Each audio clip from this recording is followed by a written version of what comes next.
Հիմա վիզուալ փոքրացնում է աչքը, թե մեծացնում։ Հասել է պատվիրատուս կոսմետիկան, եկեք միասին բացենք։ Եկեք սկսենք այս ամենափոքրից։ Շատ է դուրս գալիս, երբ աղջիկներս ներքևի հատվածը աչքի քսում են սև, ու դրա համար պատվիրել եմ աչքի սև մատիտ, որ հասկանամ ինձ սազում է թե չէ։ Քանի որ չգիտեմ ինձ կսազի թե չէ, վերջում կփորձենք, որ գոնե վերջին մի քանի վայրկյանի ընթացքում լինեմ սև աչքերով։ Այս աչքի մատիտին վճարել եմ 1320 դրամ։ Իմ լվացվելու փրփուրը վերջանում էր, դրա համար նորն եմ պատվիրել ու պատվիրել եմ Mixit-ից։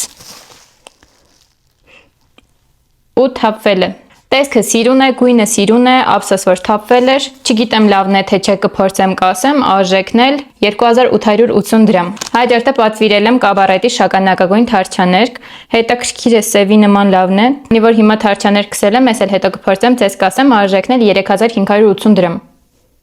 Ավելի էժան էի հիշում։ 2 տարի է օգտագործում եմ այս տոնայինը ու եթե սիրում եք թեթև ծածկողականության տոնայիններ, շատ լավն է։ Գինն էլ շատ էժան է, երևի մոտավոր մի 2000 դրամ։ Հա, 2200 դրամ։ Հին տոնայինից վիճակը արդեն ծայրահեղ է, լավ է որ նորը հասավ։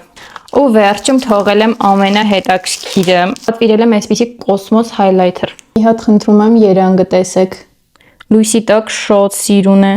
Սրան վճարել եմ 1660 դրամ ու լրիվ արժանի էր։ Ու եկեք վերջում էլ փորձենք այս մատիտը։ Հիմա վիզուալ փոքրացնում է աչքը, թե մեծացնում։ Չգիտեմ սազում է թե չէ, բայց ես երևի այդքան էլ չհավանեցի, 10-ից գնահատում եմ 6։ Իմ այսօրվա unboxing-ը այսքանն էր, իսկ դու բաժանորդագրվիր, որ չկորցնես։